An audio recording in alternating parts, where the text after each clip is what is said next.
¿qué tal? Bienvenidos nuevamente a Políticamente, nuestro tercer capítulo en este programa en TV Centro, este programa para el análisis, para la discusión de los temas que son contingentes a nivel nacional y a nivel regional.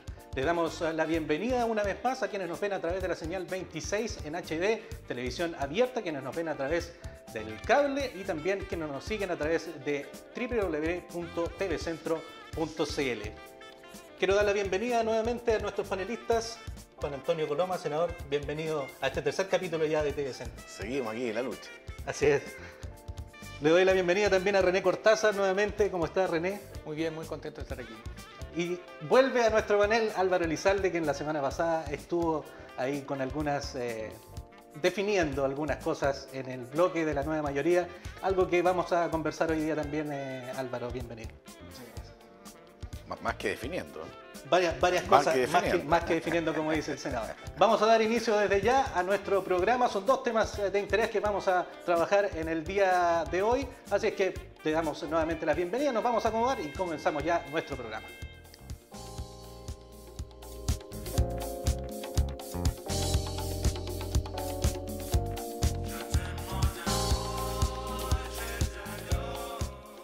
Como lo decíamos, son dos temas de importancia que vamos a estar comentando hoy día, esta semana, algo que se viene arrastrando ya de la semana pasada. El primer tema que vamos a poner en discusión, la situación de la nueva mayoría con la inscripción de sus candidaturas en las primarias. Estamos con Álvaro Elizalde, quien estuvo la semana pasada también definiendo algunas cosas internas. Por ahí se le culpó, entre comillas, al Partido Socialista por llegar tarde al proceso de inscripción de las primarias. Vamos a partir rápidamente preguntándote, Álvaro, ¿fue un error involuntario, voluntario? ¿Qué pasó finalmente con la inscripción de las candidaturas de la nueva mayoría? Yo creo que aquí hay dos temas. Uno tiene que ver con el tema político de la nueva mayoría, y en ese sentido yo creo que efectivamente lo que se requiere es cierta autocrítica por el hecho de haber llegado al filo del plazo, pero antes del plazo, y esto es muy importante, a la inscripción de los pactos de las candidaturas. Y lo segundo tiene que ver con que lo que vimos este concepto es un error de interpretación legal de parte de la directora del Servicio Electoral, la directora subrogante. Porque la declaración de pactos, que es el primer acto que habilita para la declaración de candidaturas a las primarias, conforme lo establece la ley de primarias, que es una ley especial y posterior a las demás leyes electorales y por tanto se aplica con preferencia, no exige la comparecencia personal de los presidentes de los partidos políticos. La ley es clara, señala, la ley es clara y señala... ¿A juicio de usted hubo algún acto de irregularidad por parte del funcionario? Hubo una interpretación legal errónea porque se estableció un requisito que no exige la ley. La ley es clara, efectivamente el pacto se formaliza ante el director del Servicio Electoral. Esto es muy importante, coma dice el artículo, mediante, es decir, es una idea distinta, la entrega de una declaración suscrita por los presidentes y secretarios generales de los partidos. El tenor literal de la norma es claro. ¿Cómo se formaliza un pacto? Mediante la entrega, es decir, la entrega de la declaración, que tiene que estar suscrita, esto es firmada por los presidentes y secretarios generales de los partidos. Tanto es así que en ocasiones anteriores esta misma directora ha calificado como conforme a derecho la suscripción de pactos de primarias sin la presencia de todos los partidos que han concurrido a dicho acuerdo. Sin ir más lejos, me toca señalarlo porque yo fui testigo presencial. En el año 2013, cuando se inscribieron las primarias presidenciales para presidente de la República, no concurrió personalmente el presidente de unos partidos de la nueva, en ese tiempo no era la nueva mayoría todavía, pero no concurrieron los partidos que efectivamente suscribió dicho pacto. Y en esa oportunidad, la directora del Servicio Electoral señaló que no había ningún incumplimiento de la normativa legal. Entonces, a mi entender, había una aplicación errónea de la norma. Cuestión distinta es el debate que tiene que haber en la nueva mayoría, producto de la forma en la cual se desarrolló la negociación y todos los temas de por qué efectivamente se concurrió al último minuto. Pero reitero, todos los papeles estaban en el Servicio Electoral antes de la medianoche, que cuando vencía el plazo legal, y la directora exigió algo que la ley no exige. La ley es clara en esta materia, que es la presencia, la comparecencia personal de los presidentes de todos los partidos políticos y de todos los secretarios generales. René, a tu juicio, aquí hay lo que dice Álvaro, lo plantea, ya deja abierta la pregunta, si se hizo bien o no, o el procedimiento interno ya de la nueva mayoría para llegar a formalizar la inscripción de las primarias.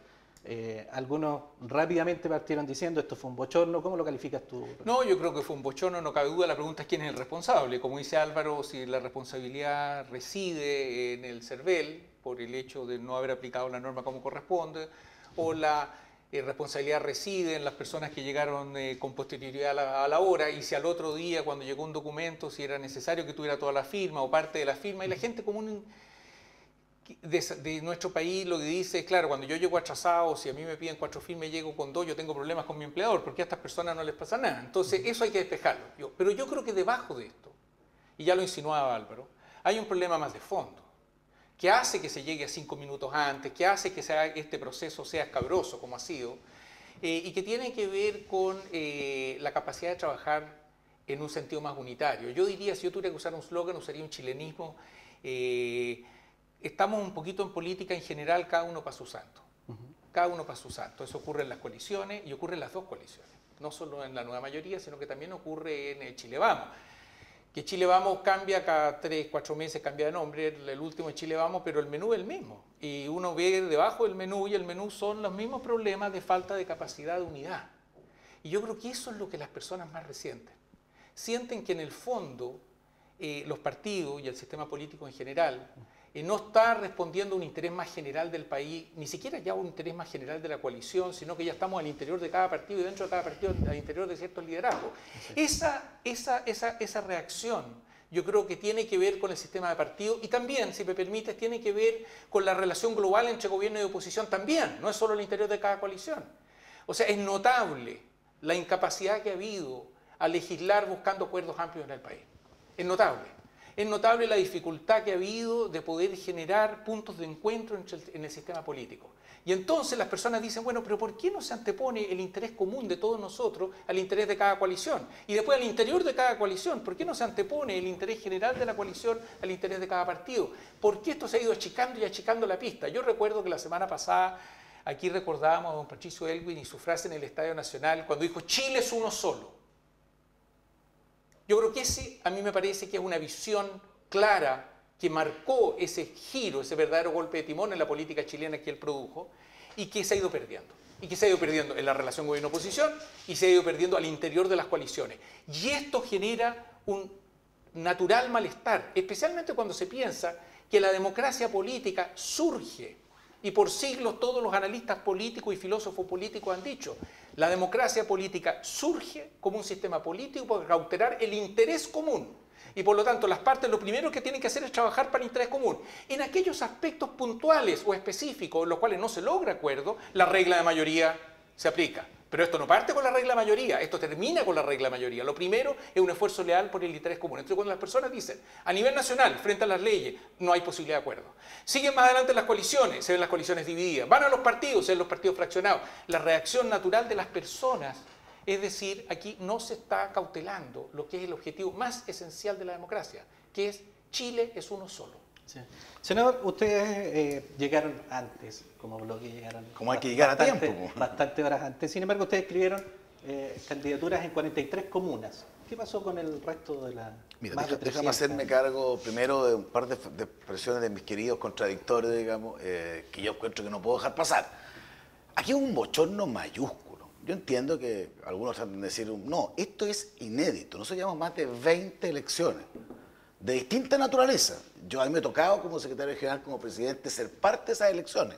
Me tocó estar con dirigentes de la concertación en esas mismas elecciones. Y nunca había ocurrido algo que llegara después de la hora de término, y más aún con un conflicto que hay que ver qué ocurrió exactamente, que 25 comunas estaban fuera, que estaban dentro, que dime y direta al interior de la nueva mayoría, que no habían ocurrido antes. Entonces, está bien que se trate de dejar pasar, pero esto refleja, a mi juicio, o sea, una falta de identidad brutal entre los que hoy día no gobiernan. Aquí se perdió un afecto societate, que se dice, el afecto común. Aquí lo único que está rigiendo a la nueva mayoría es la lógica del poder. Y cuando hay alguien que dice, puedo perder una parcela, sea un partido A, B o C, se tira el mantel y se da a este espectáculo, que yo por lo menos no lo había visto, y después un intento segundo, que tampoco había visto, echarle la culpa al CERVEL.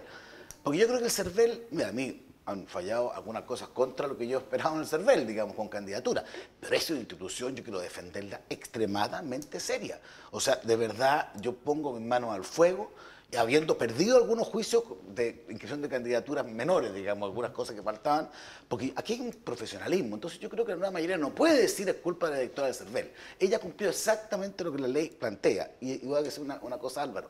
Esta es una elección, además, ¿por qué es tan importante que se inscriba delante de los presidentes? Porque esto no tiene que ver solo con las primarias, como es ahora, es un pacto que es vinculante para la primaria, pero que obliga a todas las inscripciones de municipales el día de mañana en el país. Entonces, si alguien dice, mire, yo no firmé, porque ahora hay un problema, que es un problema técnico, que un partido que no quiera firmar eventualmente no las que están incluidas en primaria, sino que las otras candidaturas tienen un poder muy importante. Alguien puede decir, yo no firmé, por eso se pide, yo me acuerdo haber visto esa norma, que sea antes en la persona del registro civil. Y tampoco estoy de acuerdo con René, servicio del Que son cosas distintas. Dame un segundo. Y tampoco estoy de acuerdo con René diciendo que esto le pasa a todo el tema. No, un momentito. Nosotros, cada uno tiene sus problemas. Pero nosotros en Chile Vamos, nos cambiamos una alianza Chile Vamos, la concertación nueva mayoría. Así que tampoco que habíamos cambiado hace 4 meses con esa ironía que dice René, como que si uno cambiara de traje. No, es una cosa clarita. Hemos sido súper coherentes y coordinados, particularmente en esta última etapa. No hemos tenido conflictos. Nosotros decidimos. Presentación de primaria en 43 comunas. Sí, y parece que sigue manteniéndose la lógica del que tiene, mantiene. Las primarias no se van a competir. No, se van a competir en aquellos. No, entonces, la primaria es un medio, no es un fin. Y es algo que está todavía a prueba. No todos la mayoría tampoco la tiene en todas partes, tampoco nunca la pensó tener en todos los lugares. Otros partidos, porque aquí no son 2 coaliciones, hay bastantes partidos que han ido aflorando este último tiempo, ninguno tiene primaria, así que no. Entonces, y nosotros estimamos que había algunos lugares, particularmente donde hay una ecuación que es bien difícil de lograr, donde el criterio nuestro, hay otros criterios que pueden decir, mire, tú podrías teóricamente ganar en esta comuna o tienes buenas posibilidades y tienes 2 candidatos más o menos competitivos. Es una cosa que yo entiendo completamente de criterio, uno puede equivocarse, pero esa fue la lógica. Y entregamos los papelitos normalmente como lo entrega el funcionario que llega a las 8 de la mañana y aprieta el ticket de llegada, o como la licitación de cualquier empresa o municipalidad que tiene que llegar a la hora dentro de base y no fuera de base. O sea, nosotros en esta pasada hemos cumplido con el deber, podemos tener muchos defectos en muchas materias, pero hemos hecho la pega. Yo creo que aquí los que quedaron, no sé, a la altura del unto, no sé cómo puede decirse, fue la nueva mayoría que generó un espectáculo bien triste y podemos discutir, porque tengo la norma, estaba pidiendo la norma respecto al CERVEL. Sí, a ver, 2 cosas. La primera, yo creo que efectivamente que hay que distinguir entre el tema político y el tema legal, que fue lo que yo planteé al principio. Y respecto al tema político, yo creo que efectivamente la nueva mayoría tiene que ser profundamente autocrítica por lo que ha pasado. Pero eso no obsta que el servicio electoral debe cumplir la ley y debe hacerla cumplir. Y es claro, así lo indican por lo demás todos los informes de derecho que se han publicado en los últimos días. Y además la propia práctica del servicio electoral, que es claro que la directora del servicio electoral estableció una exigencia que no está contenida en la ley y que ella misma no había aplicado en el caso de pactos de primaria, porque en la primaria presidencial no concurrió personalmente el presidente de un partido, no tiene efecto en habiendo suscrito la declaración, y esta misma directora del servicio electoral dijo, esta declaración de pacto está conforme a derecho. Es decir, la nueva mayoría tenía todos los papeles en regla antes de las 12 de la noche, y la directora dijo, si se quieren inscribir, hay un requisito adicional, una sorpresa, que no establece la ley, que no se ha aplicado antes.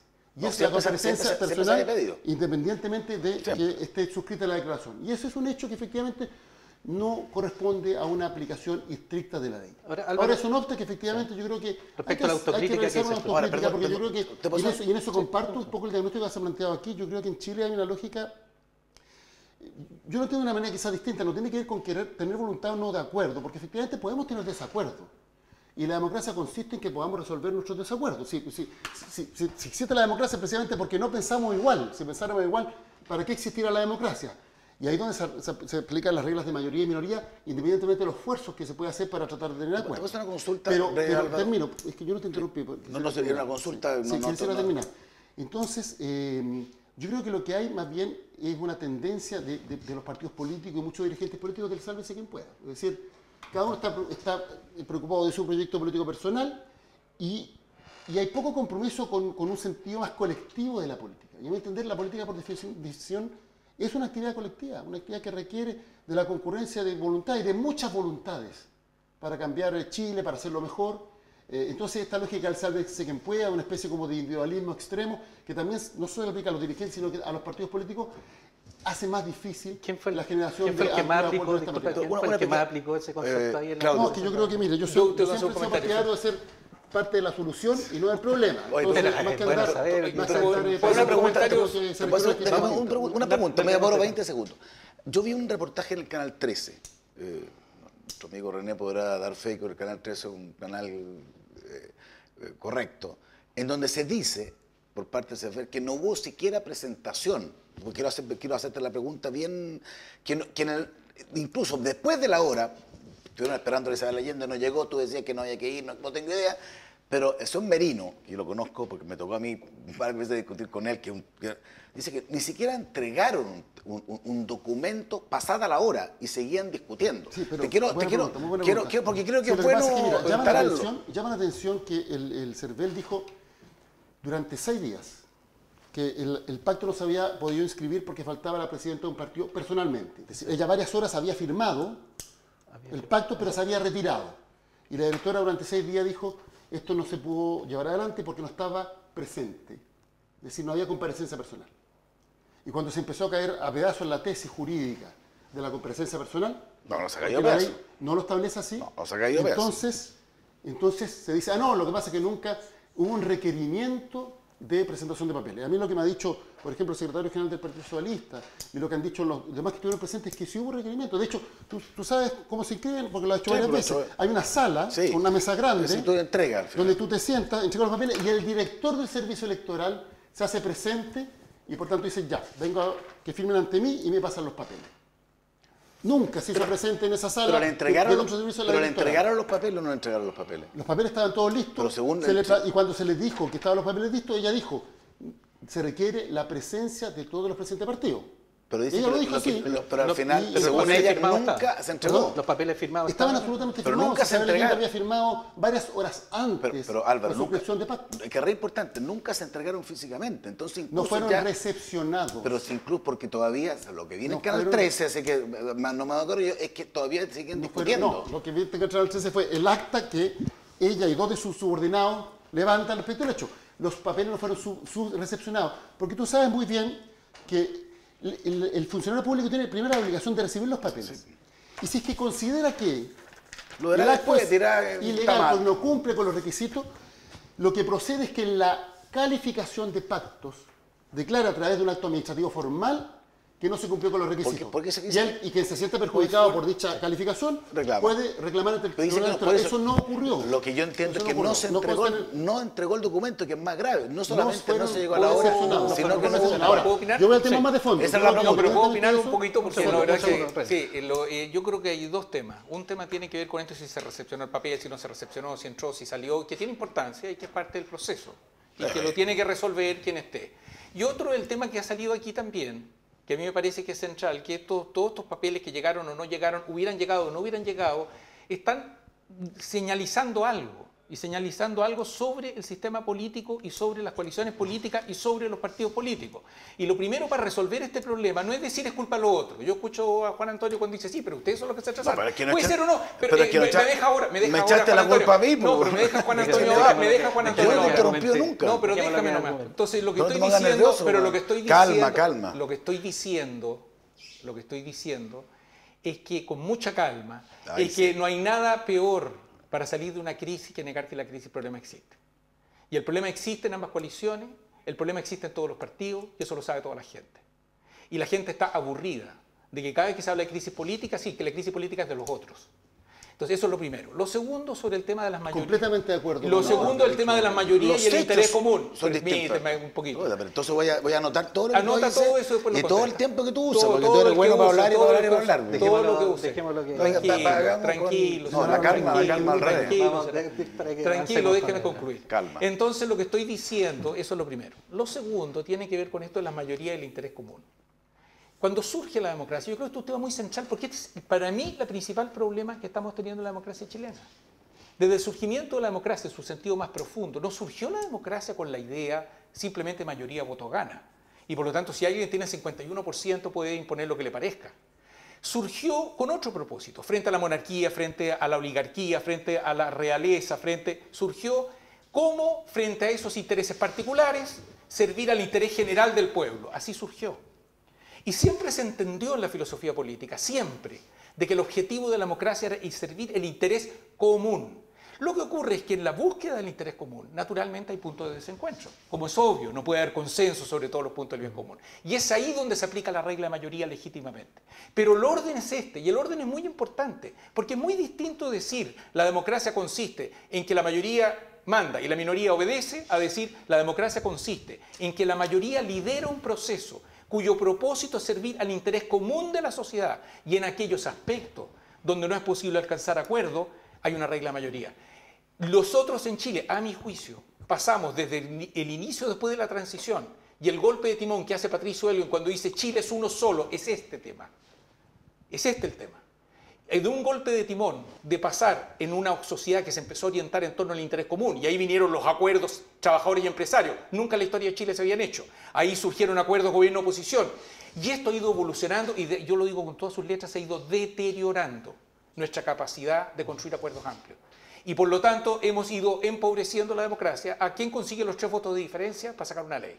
Y yo no tengo nada contra la regla de mayoría, solo que tiene que venir cuando corresponde. Y corresponde después cuando se ha hecho un intento real, sustantivo, de satisfacer el interés común de la sociedad. Ahora, Álvaro, ¿sabes lo que pasa, Álvaro, Claudio? sí, Porque a mí lo que no me gusta, brevemente, pasa que como son 2 de la nueva mayoría y No, uno pero acá está- cuesta un los poco más. tiempos son Lo que pasa es que aquí, equitativos. Pero lo que no me gusta a mí, distinto, lo que no me sí, gusta es estamos- un criterio. O sea, a mí lo que no me gusta, y esto es cuando se diluyen las responsabilidades. Creo que parte del problema político es tratar de decir, mire, yo hago lo mismo que el resto, cosa que también para otras cosas se aplica. Y creo que uno tiene que aprender a tener responsabilidades. Aquí tuvo un numerito gigantesco la nueva mayoría. Eso no significa que nosotros no hayamos tenido otros en otros momentos, sino aquí no están los buenos y los malos. Yo siempre lo he dicho. Entonces cuando alguien me dice, no, que este problema también le pasó a esto, no. Aquí hubo un problema, a mi juicio, de fondo que no es solo formal, sino que es muy consustancial a la coalición que nos gobierna. Y eso es lo que hay que hacerse cargo. Es por qué se llega, voy a decir una expresión mía, a patada, no a patada, pero con problemas, el último minuto en circunstancias que durante 25 años uno llegaba oportunamente a negociar. Entonces, lo que yo quiero plantear es que aquí hay un problema muy de fondo que se traduce en este hecho particular y respecto del cual no hay que diluir responsabilidad. No es que no tenga problemas en otros aspectos. Hoy día la política es muy complicada. Hay un problema de representación, hay un problema de forma de entenderse, hay un problema de acuerdo, hay un problema de mirar el país en grande. Pero también hay un tema de tratar de no enfrentar la responsabilidad y el sentido de las coaliciones. Yo lo que quería plantear simplemente esa visión, que no tiene que por qué ser, que no es ni autoflagelante ni autocomplaciente, simplemente dándose cuenta de que aquí tenemos un hecho que yo creo que fue súper severo en la credibilidad pública, y eso no le hace bien a Chile. Estoy completamente de Álvaro, acuerdo, y por Álvaro, eso una he planteado pregunta, dejaste que la plantear la nueva pregunta. mayoría debe ser profundamente autocrítica con lo que aconteció. Profundamente autocrítica. Y yo creo que tiene que haber una revisión respecto a las prácticas, respecto del afecto societario, o sea, de la voluntad de seguir trabajando todos unidos, de la voluntad de ponerse de acuerdo para construir una mayoría amplia que nos permita cambiar Chile. Eso yo lo comparto y lo planteé claramente. Pero cuestión distinta es que también soy convencido que la interpretación que hizo la directora del Servicio Electoral y el comportamiento que ella tuvo no es ajustado a derecho. No es ajustado a derecho. Porque la ley es clara, se cumplió con la ley. Y esto nunca le pasó a Juan Ignacio García, nunca. Ustedes varias veces llegaron al filo de la hora, Pero nunca se cumplió. ella siempre trabajaba con él, ella. Sí, pero el director es el que califica. No, pero te estoy diciendo. Esta es una decisión personal no es del que haya director. llegado de repente. Sí. Ella es un parte de la director. Y lo que ADN. ocurrió, sí, efectivamente viene desde el tiempo de la dictadura en el CERVEL. Ahora, el punto es el siguiente, el punto es que a mi entender se debe cumplir la ley y el primero llamado a cumplir la ley son los funcionarios públicos y son los organismos fiscalizadores. No olvidemos que el CERVEL hoy es el organismo que tiene que fiscalizar los partidos políticos. Entonces tiene que ser impecable la aplicación de la ley. Porque hay un tema que es muy simple. Si alguien quiere realizar una declaración y por distintas razones a mí me parece que no cumple con los requisitos legales, la ley establece la obligación del funcionario público de recibir los documentos, los timbra y proceder posteriormente a la calificación. Porque eso es lo que permite, por ejemplo, que alguien que se sienta pasado a llevar por la decisión de una autoridad pueda eventualmente recurrir ante los tribunales, en este caso la justicia electoral. Aquí no hubo ningún acto formal de rechazo, de impugnación, de señalar como no válida la inscripción producto de estos temas formales. Aquí lo que hubo fue un acto material. Se dijo, no se reciben los documentos, no se reciben los documentos, no se reciben los documentos. Y no se recepcionaron. La razón por la cual después la nueva mayoría ha tenido que concurrir al Consejo de Seguridad es precisamente para que haya un acto material que pueda ser impugnado. Es el artículo 13. Entonces yo creo que efectivamente Álvaro, comparto lo de la autocrítica de la nueva mayoría, convencido absolutamente, tienes una autocrítica profunda, creo que efectivamente se ha dado una imagen negativa de la cual hay que hacerse cargo, pero eso no significa que en mi caso personal yo esté avalando la interpretación errónea de la directora del CERVEL. Precisamente, una vez, en la situación de resolver el tema con el CERVEL, ¿cómo avanza la nueva mayoría? ¿Cómo avanza la nueva mayoría en lo que sigue el proceso adelante? Porque aquí tú dices, hay situaciones en que cada uno quiere cuidar su parcela. Pero es el artículo 13 de la ley de primaria. ¿Lo puedo leer o no? Sí. Ayuda a la discusión, ¿o no? Tenemos poco tiempo. Sí, nos queda poco tiempo. Dice, muy brevemente, deberá formalizarse ante el director del servicio electoral dentro del plazo y en forma previa a la declaración de candidatura de elecciones primarias mediante la presentación de una declaración suscrita. O sea, mediante una presentación. Pero más clara, perdón Álvaro, sea, yo soy abogado del CERVEL, pero yo fuera director del CERVEL, digo, ante el director del CERVEL, ¿dónde está firmado ante? No está. Distinto es que tú tengas que presentar un documento. Y eso, perdona, yo no soy juez en esta parte. No, pero a mí eso es lo que dice el artículo que dice tú. El artículo dice, perdón. El artículo dice, ante el director del servicio electoral, y dice varias cosas más, coma, esa coma es clave para la hermenéutica legal. Pero tiene que ver... Coma, o sea, cómo, después de la coma se explica cómo. La coma no es cómo. Después de la coma se explica cómo. No. Dice, mediante la presentación de una declaración suscrita. ¿Qué es presentar una declaración suscrita? Señor director del servicio electoral, aquí tiene una declaración suscrita, es decir, una declaración firmada por los presidentes.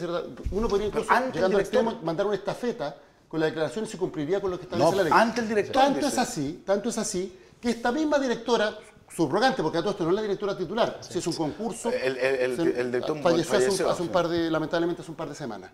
Pero a ella también le tocó subrogar para el año 2013. La primaria presidencial se inscribió sin la presencia de todos los presidentes de partidos políticos. Y esta misma directora dijo, conforme a derecho, y no la impugnó. Porque tiene otro efecto en otro candidato ahora. Vamos a ir cerrando ya este primer bloque. Quedaron una pregunta que a ver si en comerciales logramos responderla con Álvaro. Pero los dejamos invitados para el segundo bloque, donde seguiremos abordando otra materia de interés que está marcando también la agenda de esta semana. Ya volvemos.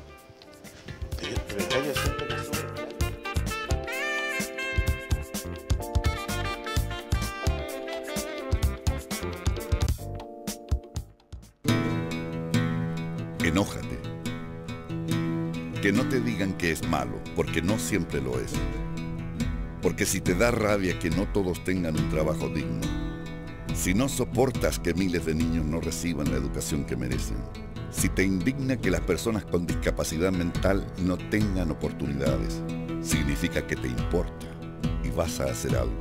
Hogar de Cristo, por un Chile más digno y justo. Nosotros, las mujeres y los hombres de Chile, nos reunimos hoy aquí en el Encuentro de Cabildos Ciudadanos para llegar, como hermanos que somos, a un acuerdo que nos interprete a todos. Y así establezcamos en conjunto las bases de una constitución debatida en democracia. Para nosotros, para los que vendrán y para todos los hombres y mujeres que quieran vivir en esta larga y amada tierra. Para la Constitución, una conversación. Súmate a los encuentros locales y participa de los cabildos provinciales y regionales. Infórmate, participa e inscríbete en www.unaconstitucionparachile.cl. El próximo 19 de abril de 2017 se realizará el censo. Para el éxito del proceso es necesario saber cuál es la nueva distribución de viviendas, hogares y personas a lo largo del país debido a su cambio permanente. Para conocer la configuración actual de la población, los precensistas recorrerán todo Chile realizando el precenso 2016. Así se efectuará un primer recuento de viviendas y habitantes. ¿Cuántas personas viven en el hogar? ¿Cuántas de estas son hombres y cuántas son mujeres, incluyendo guaguas, niños y ancianos? ¿Comparten el presupuesto para alimentación? Con estos datos podremos saber cuántos voluntarios necesitaremos en cada lugar de nuestro país para el próximo censo. En el censo 2017, todos contamos.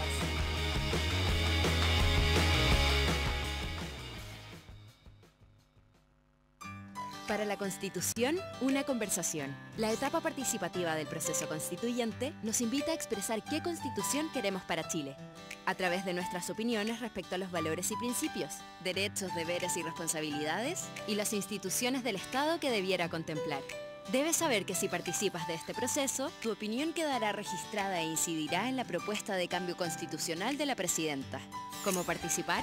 Hay 4 formas y puedes participar en una o en todas ellas. 1.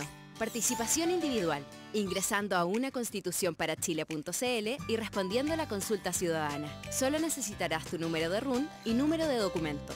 Podrán participar chilenos, extranjeros residentes y también los chilenos residentes en el exterior desde los 14 años de edad.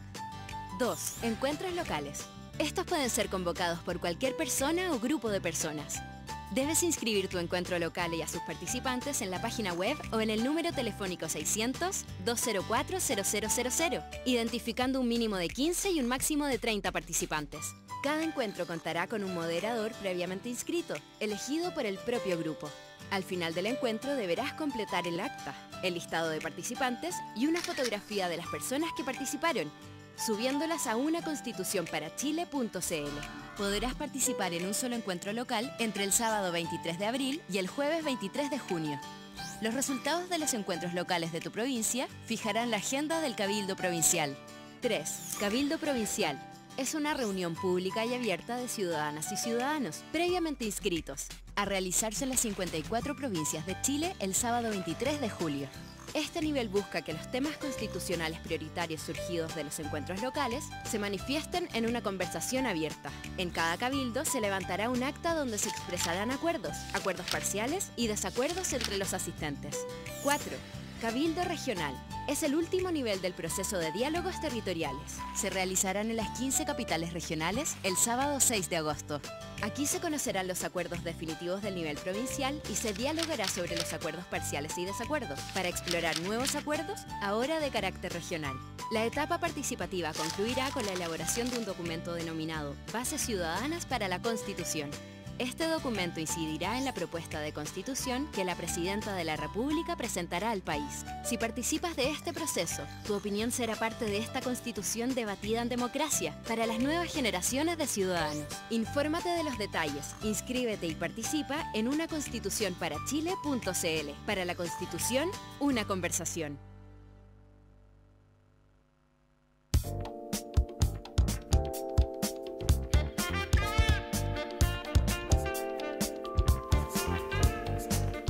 Bien, ya estamos de vuelta en este segundo bloque del programa Políticamente en las pantallas del TV Centro, Canal 26, televisión abierta en HD también.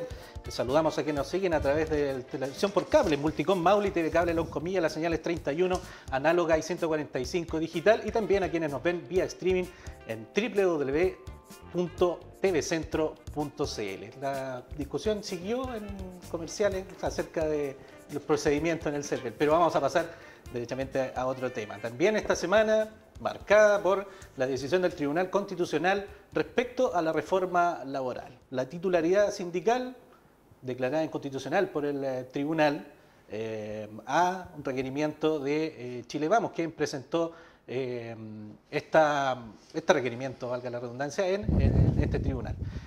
Lo que ha generado ya una serie de reacciones desde el mundo empresarial, desde el mundo gremial también, por parte de la oposición, que como lo decíamos fueron quienes concurrieron a esta instancia. Senador Coloma, ¿qué le parece la decisión del Tribunal Constitucional? Más allá de que me imagino que ustedes esperaban que se acogieran los 4 puntos que fueron presentados. Nosotros planteamos 4 puntos, el tribunal acogió 1,5, porque acogió que efectivamente la madre de la reforma, que era generar esta titularidad sindical, que en el fondo era el monopolio del sindicato para negociar, y por eso nosotros llamábamos que más que reforma laboral es una reforma sindical, sí fue aprobada en el sentido que era inconstitucional, tal como nosotros planteamos. Y hay otra parte, la extensión de beneficios, que fue asumida parcialmente. No conocemos el fallo todavía, porque esto es una discusión bien compleja para nosotros hacer, porque tenemos los titulares, lo que hizo el tribunal, pero no sabemos cuáles fueron los considerados. En todo caso, yo creo que desde un punto de vista personal o de grupo, esto es muy importante porque refleja que siempre las leyes tienen que adecuarse a la Constitución. Y la Constitución establece la libertad sindical. Y lo que estaba haciendo esta reforma del gobierno era terminar con la libertad del trabajador para poder negociar y entregarse en la práctica a la obligatoriedad de pertenecer a un sindicato. Y por eso y nosotros no vemos ninguna razón por la cual un sindicato, que ojalá existan hartos y buenos, tengan que ganarse la legitimidad por ser los únicos que pueden negociar y no por hacerlo bien, que es lo que me parece lo esencial. Quiero ver el fallo para ver cuáles son los contenidos de la extensión de beneficios, que hay dos versiones respecto a lo que puede ocurrir, pero a mí me parece un paso muy importante para plantear este criterio que nosotros lo discutimos mucho dentro del Parlamento. Esto fue una ley muy discutida. Y esta parte fue la más discutida, de decir, señores de la nueva mayoría, y tratamos de cambiárselo muchas veces, porque nosotros pensamos que había algunas cosas que podían asumirse. Pero claramente, si tú generabas un cambio copernicano en la forma de entender las relaciones laborales, donde ya no importaba el trabajador, sino que importaba solo el sindicato en perjuicio del trabajador, a nosotros nos parece que el Tribunal Constitucional pone las cosas en la correcta línea. Y espero, porque he oído algunas declaraciones bastante extrañas del vocero, este vocero, no el otro, digamos, hace unas declaraciones, digamos, medio rimbombantes y después no sé en qué se animan, dice que hoy día se podría vetar esa disposición. Lo que uno podrá vetar para corregir, pero no para destruir lo que el Tribunal Constitucional, que en esta materia tiene preeminencia, establece, que la Constitución defiende determinadas garantías que esta ley estaba violando, y por eso las cosas tienen que ponerse en su correcta dimensión. Así es, René, más allá de lo que se espera, también tanto el gobierno como la oposición lo ha dicho, esperan ver el contenido de la resolución del Tribunal Constitucional, pero a tu juicio, estos 4 puntos que fueron llevados por Chile Vamos al tribunal, ¿consideras que estaban, o consideras de alguna manera el resultado de la reforma laboral que se ajustaba a lo que se requiere hoy en día en el contexto económico, en el contexto también del país? Por eso, la segunda parte de tu pregunta, la primera parte de tu pregunta es si es o no constitucional. Yo creo que para eso existe el Tribunal Constitucional. Y yo personalmente creo que hay que despejar algunos temas importantes antes de contestar la segunda parte de tu pregunta sobre la calidad de la reforma y lo que va a aportar o no. La primera parte de la pregunta es, miren, en las democracias avanzadas, en un gran número de ellas, existe el concepto de Tribunal Constitucional, que hace que cuando entran los equipos a la cancha haya un árbitro que decide que no haya 12 por un lado y 10 por otro, sino que sean 11 por lado, que la pelota esté dentro del campo de juego y no que se juegue fuera del campo de juego, en fin, todo lo que son las reglas que tienen que imponerse y que están en una constitución política. Y eso está en Alemania, Francia, Italia, España, y en otros países lo aplica la Corte Suprema, como Estados Unidos. Él hace la revisión, pero no es un tribunal constitucional, sino la Corte Suprema. Esto es un principio que tiene una lógica, además, importante. Yo lo digo yo perteneciendo a la nueva mayoría, que somos mayoría, no solo lo tenemos en el título, sino que somos mayoría. Y que este es un mecanismo de contrapeso a las mayorías en general. ¿Por qué? Vuelvo a lo que dije hace un rato atrás, porque la democracia consiste en proteger el interés común de la sociedad y tiene que proteger el interés común de la mayoría y de las minorías. Y las reglas de mayoría deben aplicarse cuando no se llega a acuerdo, pero tiene que haber un acautelamiento de ambos. Y uno de los sistemas que se ha generado en el mundo, en la democracia avanzada, es precisamente o Tribunal Constitucional o Corte Suprema, según los dos enfoques que ha habido en el mundo, para cautelar de que haya juego de mayoría y minoría, pero dentro de la cancha. Todo dentro de la cancha, 11 jugadores por lado y con la pelota dando bote dentro de la cancha. Para eso se hizo. Entonces yo primero eso creo que hay que reconocerlo, es una función que tiene y es una función necesaria en una democracia. Porque de repente con el calor de la discusión hay personas que dicen, entonces hagamos una cosa sin control de constitucionalidad. No, eso no es una buena idea y las grandes democracias no la tienen como una buena idea tampoco. Lo segundo aspecto tiene que ver, yo quisiera mencionar porque tiene que ver con lo mismo que hablábamos antes.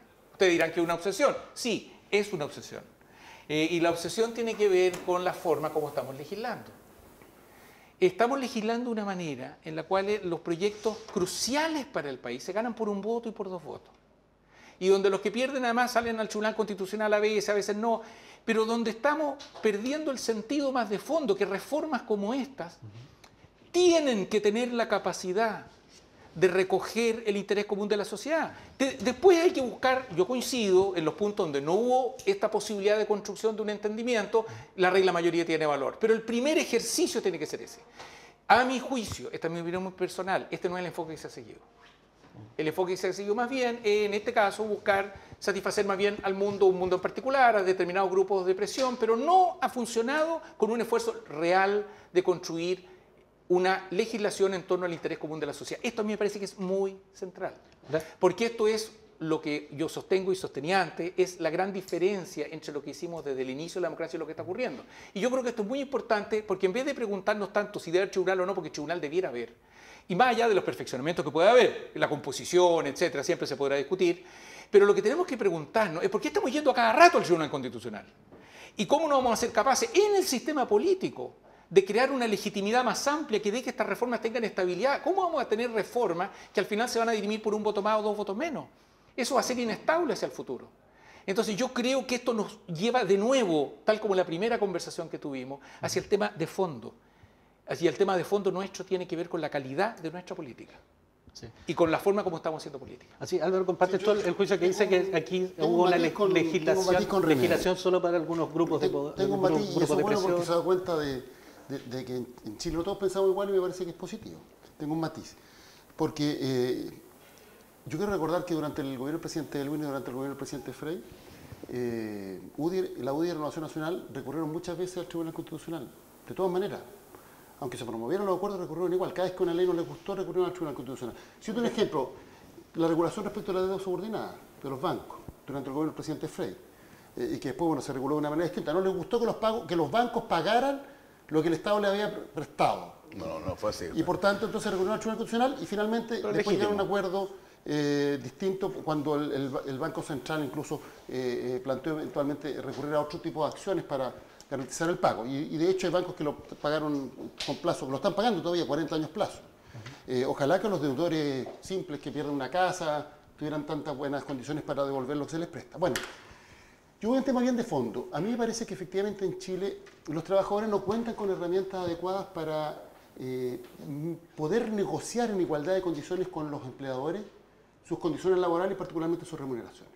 Y eso ha traducido que en Chile ha aumentado la productividad, pero las remuneraciones no han aumentado de la misma manera. Han aumentado, producto del crecimiento económico, no cabe duda, pero no de la misma manera. Y además, en el caso chileno, la Organización Internacional del Trabajo, que es el órgano más antiguo del sistema de Naciones Unidas, que existe desde el tiempo de la Sociedad de las Naciones, una vez terminada la Primera Guerra Mundial, y que está integrado por los gobiernos del mundo, pero también por representantes de los empleadores y los trabajadores, sus órganos de control han señalado que la legislación chilena no es adecuada en esta materia. Y han planteado, en el caso particular, que existe un rol primordial de los sindicatos por sobre los grupos negociadores en el proceso de negociación colectiva. ¿Por qué razón? Porque los sindicatos son organizaciones estables de los trabajadores que permiten no solo negociar colectivamente, sino que también después velar por el cumplimiento de las cláusulas contenidas en el instrumento colectivo. Y a mí me parece que en ese sentido lo que ha señalado el Tribunal Constitucional lo que hace es debilitar la capacidad de los trabajadores organizados.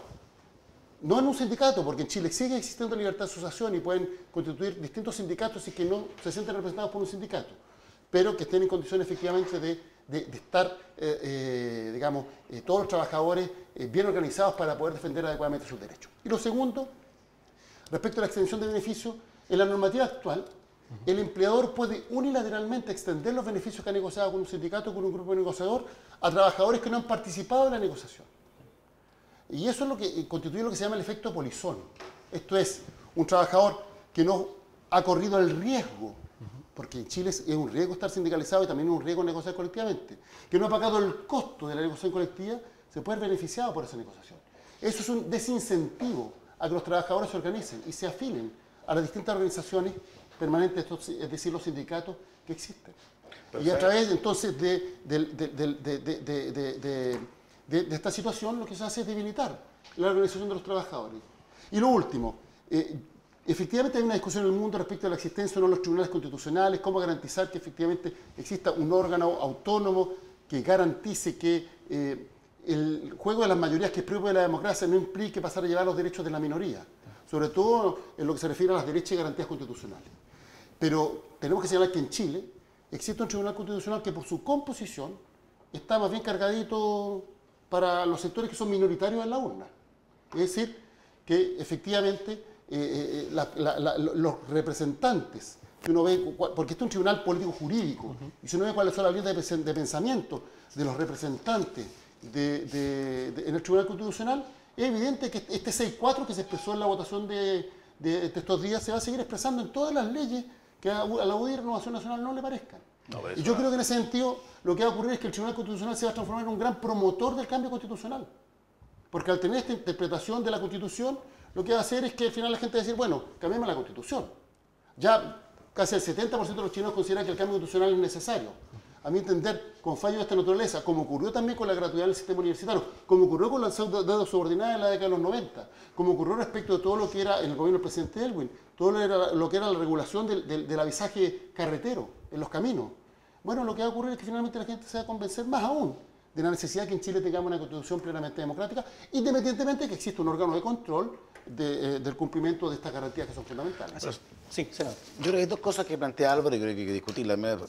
Primero, aquí no es, como plantea Álvaro, que aquí hay una lógica de privilegiar a los sindicatos sobre los grupos negociadores. Aquí lo que la ley hacía era exterminar los grupos negociadores. O sea, era impedir que un trabajador, o 2 trabajadores, o 5 trabajadores, pudieran conseguir algún sistema de negociación si no es a través del sindicato oficial, por así decir, el gran sindicato.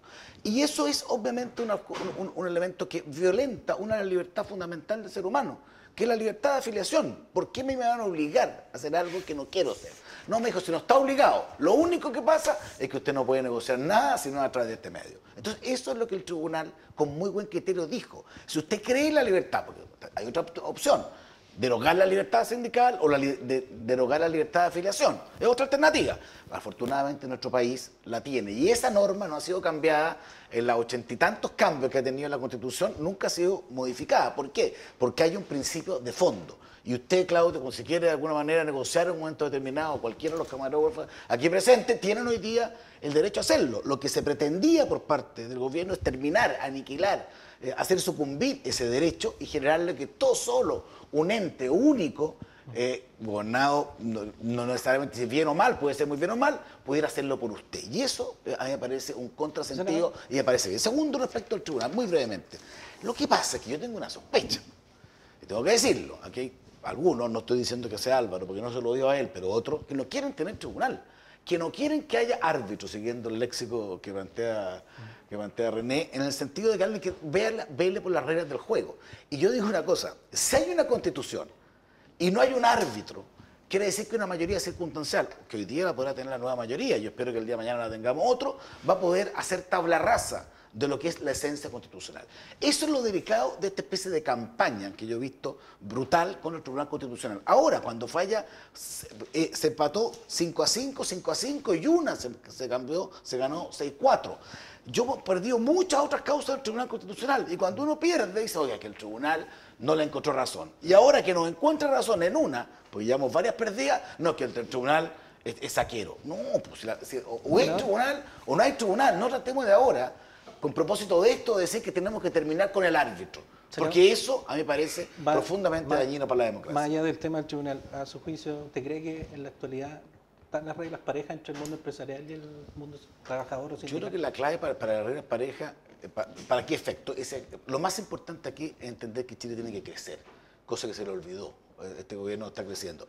En la medida que haya crecimiento, en la medida que haya desarrollo, en la medida que haya inversión, va a haber condiciones óptimas para mejorar la negociación y la calidad de vida de los trabajadores de Chile. Yo creo que cuando había un país que crecía, cosa que no fue solo del gobierno anterior, sino que venía de otro gobierno, las relaciones eran mucho mejores y el aumento de remuneraciones, que es lo importante de este efecto, las condiciones, era sostenidamente al alza.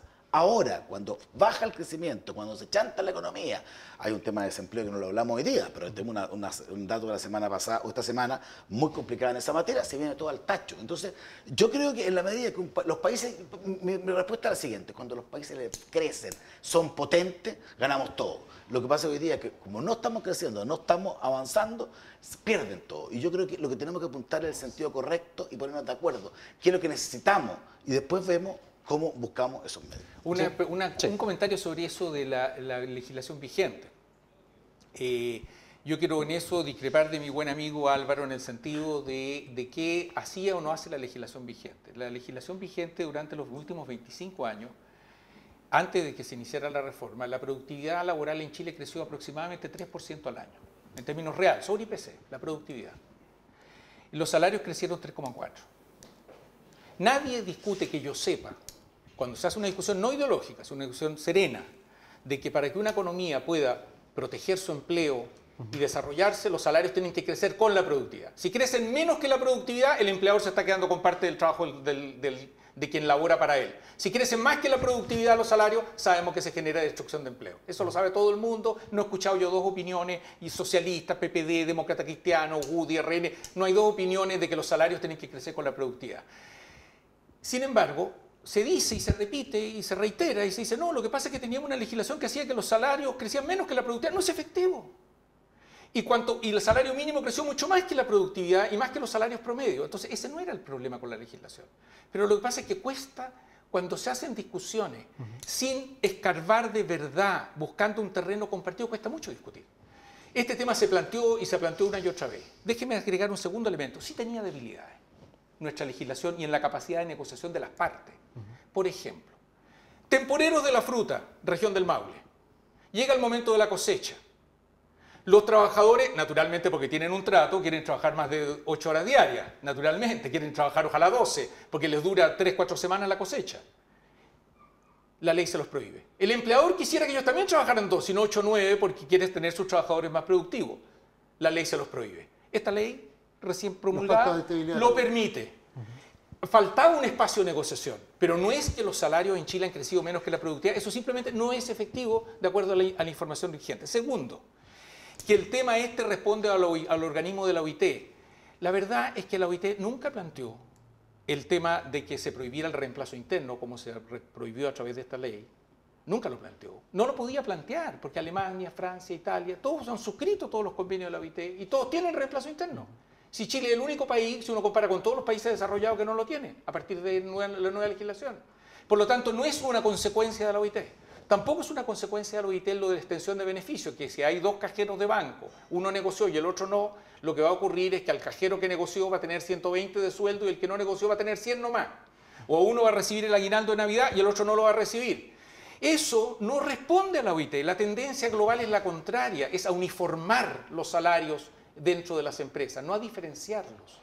Entonces, yo creo que aquí ha habido una discusión que es una discusión que ha estado muy cargada y que a mi modo de ver responde a lo que, discúlpeme que soy majadero, pero soy majadero, pero ha estado muy cargada y lo reitero por tercera vez respecto de un tercer tema, y que digo, es lo mismo. Nos falta, no, yo me autocalifico, tengo mucho sentido de autocrítica, Entonces, lo que estoy diciendo es, de nuevo, no podemos plantear los intereses de las partes como que lo que va a hacer el Estado ahora es resolver el interés de una parte olvidando el interés del resto de la sociedad. Al país le ha ido bien cuando somos capaces de trabajar consistentemente en torno al interés común de la sociedad, y le ha ido mal en el caso contrario. Y a mi modo de ver, lo que está ocurriendo en la discusión de este proyecto de ley, y que ahora ha ocurrido de nuevo en el Tribunal Constitucional, es que es el fruto de una forma de hacer política que no da para más. No es la forma de hacer política que va a ayudar a Chile. Y esto no estoy culpando al gobierno, estoy diciendo el sistema político. Esta forma de hacer política no es la forma de política que va a ayudar a Chile. Sí, Álvaro. Mira, yo voy al tema constitucional, que es el tema de fondo, porque aquí efectivamente pensamos distinto nosotros tres. Tenemos matices. Yo soy convencido que es bueno para el país fortalecer las organizaciones permanentes de los trabajadores para poder efectivamente negociar sus condiciones laborales, no solo sus remuneraciones, para conciliar horario, familia y trabajo. Yo estoy totalmente de acuerdo. Sí, incluso para mejorar la productividad. Absolutamente. Entonces, y en ese sentido, me parece que la legislación puede perfectamente establecer mecanismos de incentivo para, por ejemplo, la sindicalización. No el sindicato único como plantea el senador Coloma, porque efectivamente Chile es lo que busca. En los sindicatos que quieran, pero que efectivamente existan organizaciones permanentes de trabajadores que permitan el entendimiento estratégico entre empleadores y trabajadores de largo plazo. Y en ese sentido me parece que la legislación actual es una legislación antisindical, es decir, una legislación que genera incentivos para que los trabajadores no se organicen. Yo creo, modestamente, podemos tener una diferencia, que es bueno, porque los países que tienen buena distribución de riqueza son los que tienen mayores tasas de sindicalización, que los trabajadores se organicen para negociar colectivamente. Eso permite que en el marco de la negociación colectiva lleguen a lo que la propia Constitución establece, una solución justa y pacífica. Ahora, ¿cuál es el punto? Que cuando finalmente las ideas en las cuales yo creo, modestamente, son aprobadas por el Parlamento, entonces son inconstitucionales. Entonces yo digo, bueno, esa no es una buena Constitución. No es una buena Constitución para Chile, que cuando las ideas en las cuales yo creo finalmente son aprobadas por el Parlamento y son inconstitucional, y cuando las ideas del senador Coloma son aprobadas por... No son aprobadas por el Parlamento, pero cuando las ideas del senador Coloma, digamos, el Parlamento las mantiene, entonces eso no es inconstitucional. Esa me parece que no es una Constitución neutra, ni es la Constitución que Chile merece. Porque esta discusión es legítima, es parte de la democracia, todos tenemos legítimo derecho a pensar. Con René, con esto tenemos una diferencia legítima. Absolutamente. Y por tanto, lo único que yo digo, necesitamos un marco constitucional en que las ideas sean respetadas y no que haya una visión de un determinado sector ideológico por una constitución que fue impuesta en la fuerza, que haga que determinados cambios sean declarados inconstitucionales y por tanto no sean posibles. Y esto tiene que ver con la vida de la gente, cuando la gente dice, es que a mí la Constitución no me toca nada, por cierto que lo toca. Si gran parte de lo que es la vida cotidiana está regulada por la Constitución, el marco legal posible bajo esta Constitución es mucho más restrictivo del que sería con una Constitución plenamente democrática. Y por eso yo tengo una reivindicación concreta. Yo creo que nosotros necesitamos en Chile una Constitución plenamente democrática que, por ejemplo, permita que esta legítima diferencia. Hay quienes creen que necesitamos una legislación, digamos, que desincentive que los trabajadores se organicen. Y es legítimo. Yo soy convencido de que la legislación debe establecer un incentivo, no una obligación, no la sindicalización forzada, pero un incentivo para que los trabajadores se organicen. Y que cuando así se establezca, no se diga que es inconstitucional. Pero ¿sabes qué pasa, Claudio? Yo creo que Álvaro está haciendo una caricatura. Las caricaturas pueden salir bonitas, pero no son ciertas.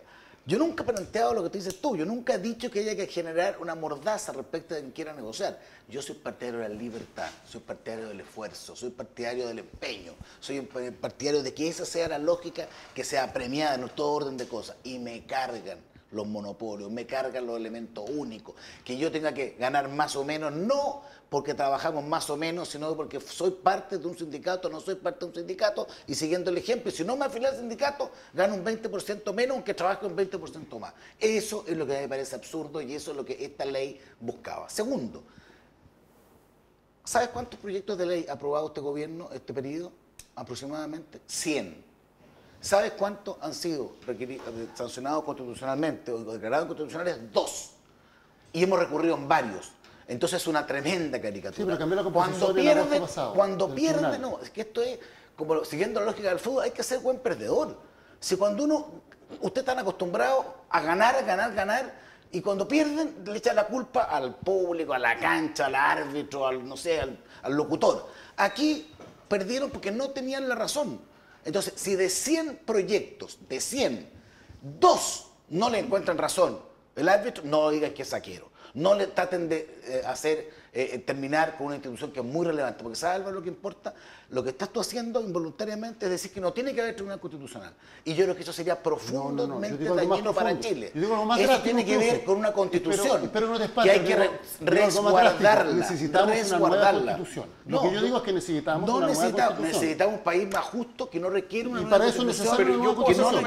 Y que requiere arbitraje, siempre. Si no, lo arbitraje por una nueva constitución. Ustedes alegan cuando ganan, aplauden, y cuando pierden, alegan más que cuando ganan. O sea, cuando no tienen razón, está bien que estuve una fuerza. Escuchemos. Yo creo, por ejemplo, yo coincido en el fondo, y yo por eso creo mucho en el debate sereno buscando un terreno común, porque yo coincido con lo que dice Álvaro en el sentido que no debe permitirse que haya lo que se llama el polizonte, que es gente que se beneficie y que no haga nada en caso de que lo negocian por él. Y por eso se han dado varios pasos. El primero fue decir, cuando una persona se beneficia por un contrato colectivo, que no participó, tiene que igual cotizarle al sindicato.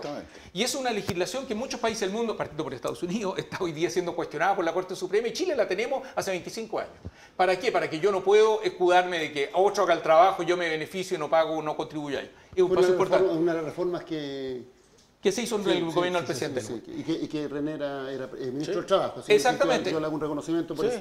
Aunque la cuota es solo el 0,75. Y ahora todo el mundo de acuerdo que fuera el 100%, no había problema. Pero fue un avance del gobierno del presidente cuando René era ministro. Ese es un tema. Otro tema tiene que ver con el tema de la titularidad sindical. Yo creo que todos estaríamos de acuerdo que cuando hay una organización tremendamente representativa es bueno que pueda hablar a nombre de todos. ¿Y qué han hecho los países europeos avanzados? Han puesto todo esto con sindicatos representativos. Lo que han dicho es, si usted tiene una representatividad importante, usted hable por todos. Ahora, si usted llega con el 10% de los trabajadores de una empresa, usted no puede decir que usted es el único que va a poder hablar. Entonces, hay que buscar un terreno razonable donde uno diga, vamos a hacerlo, pero vamos a hacerlo cuidando estos distintos objetivos. A mí no me parece, por ejemplo, razonable lo que dije antes, no me parece razonable de que al tener una empresa, cuando existe una empresa, donde un grupo no negocia, haya que dejarlo en inferioridad económica. Eso yo no lo conozco en ningún país que haya firmado los acuerdos de la OIT y no lo conozco en ningún país desarrollado del mundo, en ninguno. Chile va a ser único. Entonces, ahí tenemos un problema, y un problema para adelante, porque ese el tribunal también lo aceptó y por lo tanto dijo que era constitucional, pero tenemos un problema para adelante. Eso hay que leer el fallo. Esto lo aceptó, sí, y por lo tanto va a seguir para adelante. Entonces queda pega, pero lo único que diría, tratemos de hacer la pega de otra manera. Así es. Mira, la representatividad me parece que es clave, a propósito, porque yo creo que la legislación actual lo que tiende es a desincentivar la afiliación sindical y además la atomización del mundo sindical, con muchos sindicatos chicos y a veces poco representativos. Y además los trabajadores legítimamente tienen temor de sindicalizarse, porque sabemos que en Chile hay prácticas antisindicales y que muchas veces el empleador no trata de la misma manera a los que están sindicalizados respecto del resto. Entonces a mí me parece que es necesario generar normas de incentivo para que los sindicatos sean más representativos, con mayor grado, y no estoy hablando de sindicato único, que haya libertad sindical. La libertad sindical implica derecho a sindicarse o a no sindicarse, eso lo decía el trabajador, derecho a negociar colectivamente y derecho a huelga. Son tres derechos que están vinculados como una triada en el marco de la libertad sindical. La legislación actual en Chile no es lo que garantiza de manera adecuada. Senador, no es lo que decía la ley. Si la ley hubiera dicho eso, vamos a continuar esta discusión aquí. La ley de tu gobierno dice una cosa completamente distinta y eso fue declarado inconstitucional. Así es. Por suerte para ti. Se nos acabó el tiempo una vez más en este programa, con el bloque anterior también, y este segundo bloque fue bastante apasionada también el debate y la discusión. Los queremos dejar invitados, por cierto, a que nos acompañen la próxima semana con un nuevo programa de Políticamente, un nuevo capítulo, ya va a ser el cuarto de esta temporada. Agradecemos a nuestros panelistas, senador Juan Antonio Coloma, René Cortázar, Álvaro Elizalde, muchas gracias por estar presentes nuevamente. Saludamos también y agradecemos la sintonía que nos dan cada semana, cada día domingo en la noche, a través de las pantallas de TV Centro, el canal 26, a través también de la televisión por cable, Multicom, Maule y TV Cable Loncomilla, y también a través de la vía streaming por www.tvcentro.cl. Nos vemos la próxima semana.